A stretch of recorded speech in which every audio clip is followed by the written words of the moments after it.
দর্শক, বঙ্গোপসাগরে সৃষ্ট লঘুচাপের কারণে দেশ জুড়ে বইছে বৈরী আবহাওয়া। বরিশালেও ঝোড়ো বৃষ্টি এবং বজ্রসহ বৃষ্টি, মাঝে মাঝে গুড়ি গুড়ি বৃষ্টি অব্যাহত রয়েছে এবং তৈরি হয়েছে জলাবদ্ধতা। এই মুহূর্তে বরিশাল থেকে যুক্ত হচ্ছেন আমাদের সহকর্মী পারভেজ রাসেল। আমরা সরাসরি জানবো সেখানকার আবহাওয়া পরিস্থিতি। পারভেজ, বরিশালের লঞ্চ চলাচল বন্ধ সহ আবহাওয়া পরিস্থিতি কেমন দেখছেন আপনি, আমাদেরকে জানান।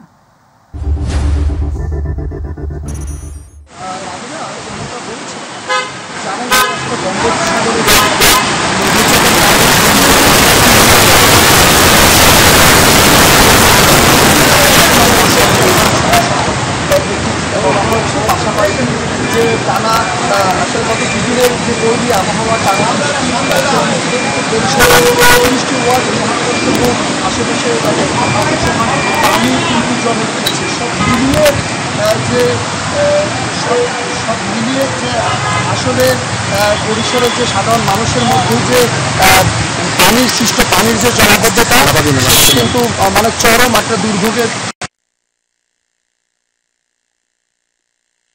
বলেছি। আবহাওয়া অধিদপ্তরে যিনি আবহাওয়াবিদ রয়েছেন আব্দুল কুদ্দুস, তিনি আমাদেরকে জানিয়েছেন যে গত 24 ঘন্টা 177 মিলিমিটার বৃষ্টিপাত কিন্তু রেকর্ড দেওয়া হয়েছে এবং এই টানা বৃষ্টি আজ এবং আগামীকাল অবধি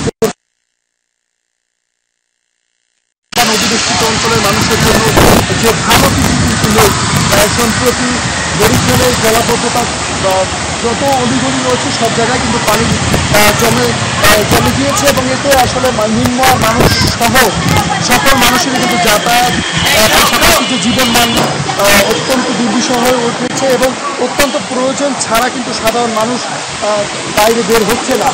আমরা কথা বলেছি বেশ কিছু মানুষের সাথে। সাধারণ মানুষ তারা দাবি করছে যে প্রতিদিনই আসলে বরিশালের একটি গ্রামের মধ্যে রয়েছে বরিশাল এলাকা বলতে হবে, সেখানে কিন্তু ঠিকই আসলে সেখানে বৃষ্টি হয়েছে। পাশাপাশি প্রতিটি জীবন কিন্তু জলাবদ্ধতা চরম দুর্ভোগ হয়েছে। তো আপাতত এই রয়েছে বরিশাল থেকে আমার কাছে জলাবদ্ধতার সবশেষ পরিস্থিতি। পারভেজ, আপনাকে ধন্যবাদ।